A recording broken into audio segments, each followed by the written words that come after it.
नमस्कार मेरे प्यारे भक्तों, जय श्री हरि। स्वागत है आप सभी का इस पावन और हृदय स्पर्शी वीडियो में। आज हम एक ऐसी गहराई से बात करने वाले हैं जो आपके जीवन के हर अंधेरे को रोशनी में बदल सकती है। भक्तों, क्या आपने कभी सोचा है जब चारों ओर घना अंधेरा छा जाता है, कोई अपना नजर नहीं आता, सिर्फ दुख और अशांति, दुख और अशांति, तब क्या करें? क्या कोई दूसरा आपको सुखी बना सकता है?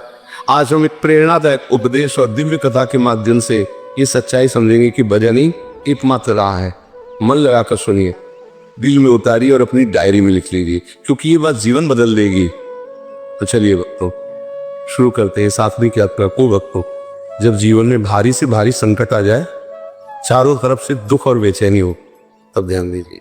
यदि आप भजन नहीं करते तो दिमाग में गहरी गांठ बांध लीजिए, कोई भी आपको सुखी नहीं बना सकता। हाँ, बिल्कुल ठोस बात है।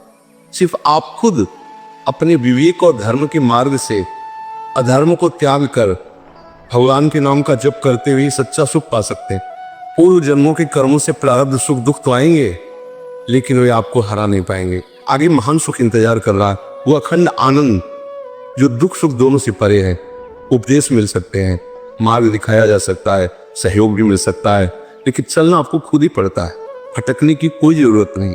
हम छोटे जीव हैं, लघु तपस्या वाले, लेकिन उन महापुरुषों को देखिए जिन्होंने आजीवन तपस्या की, फिर भी उनके शरीर में भारी दुख आए।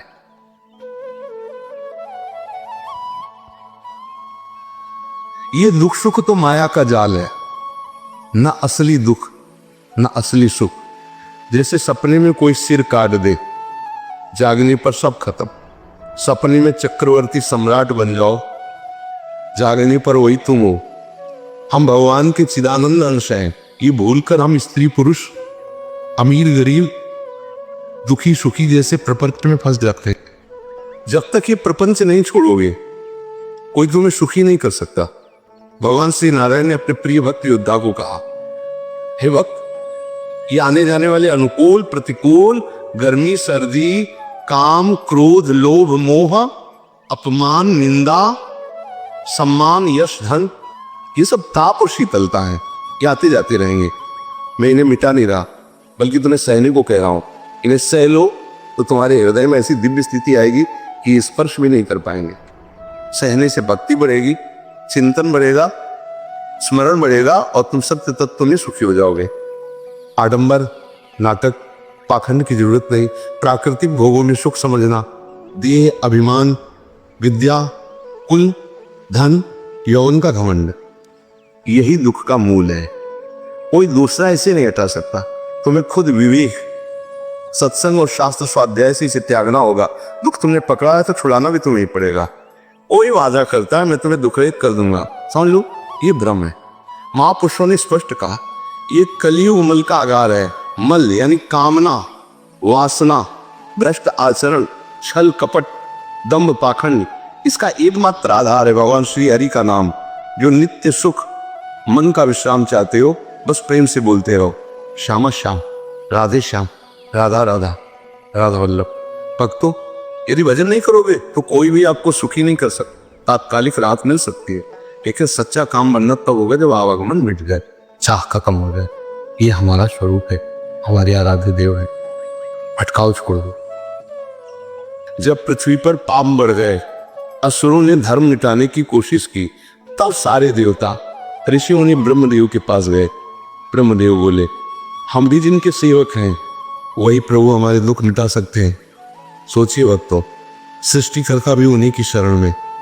फिर सबने सोचा वैकुंठ जाए या क्षीर सागर, लेकिन भगवान शंकर ने कहा, हरि व्यापक सर्वत्र है, प्रेम से पुकारो, कण कण में प्रकट हो जाएंगे।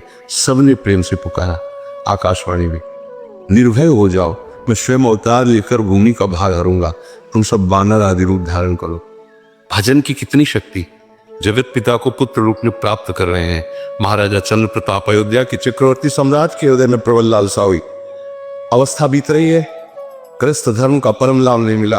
गुरुदेव विश्वदेव के चरणों में प्रणाम कर कहा, मुझे पुत्र नहीं है।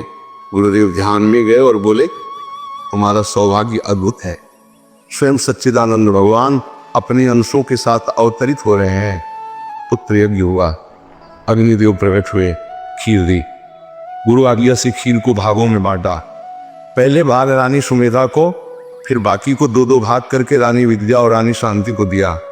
समय आया, योग लगन ग्रहवार तिथि सब अनुकूल हो गए। योग लगन ग्रहवार तिथि शकल भय अनुकूल। चैत्र शुक्ल नवमी दोपहर 12 बजे शीतल मंद सुगंधित वायु, देवताओं की धुंध भी, पुष्प वर्षा, ऋषि मुनि नृत्य कर उठे। ब्रह्मदेव और देवगण आकाश में अंजलि भर पुष्प वर्षा कर रहे थे। भगवान पहले दिव्य 4 भुजाओं वाले ईश्वर रूप में प्रकट हुए। नीलमणि श्याम, कमल नयन, लंबी भुजाएं, वनमाला, आयुध भूषण। रानी सुनेधा ने देखा और स्तुति की, हे अनंत, हे करुणा सागर, हे सुखों के धाम, वेद पुराण भी आपका पार नहीं पा सके। आज वही प्रभु मेरे सामने पुत्र रूप में। प्रभु मुस्कुराए और बोले, तुम्हारे भजन से मैं स्वयं आया हूं, अब बालक रूप धारण कर रहा हूं। रानी बोली, ये रूप त्याग दो, बालक रूप धारण करो। प्रभु नवजात शिशु होकर रोने लगे। जो इस पावन चरित्र का गान या श्रवण करेगा वो भव सागर से पार हो जाएगा। महारानी सुमेधा आनंद मग्न हो गई। नेत्रों से आनंद के आंसू बह रहे थे। प्रभु का घनश्यामरूप त्रिभुवन में अनुपम था। भक्तों, ये भजन का प्रभाव है। प्रिय भक्तों, ये कथा बताती है भजन से असंभव संभव हो जाता है। प्रभु के चरणों में समर्पण कर दो, अहंकार छोड़ दो, सब कुछ प्रभु का दिया है। दैन्य भाव रखो, विवेक से देखो, भजन करो, नाम जपो, लीला गाओ, तुम भी आशीर्वाद देने वाले बन जाओगे। अब वीडियो खत्म होने से पहले एक काम करो, कमेंट में लिखो श्यामा श्याम और अपनी डायरी में आज की बात नोट कर लो। यदि ये वीडियो दिल को छू गया तो लाइक, शेयर और चैनल को सब्सक्राइब जरूर कर दो।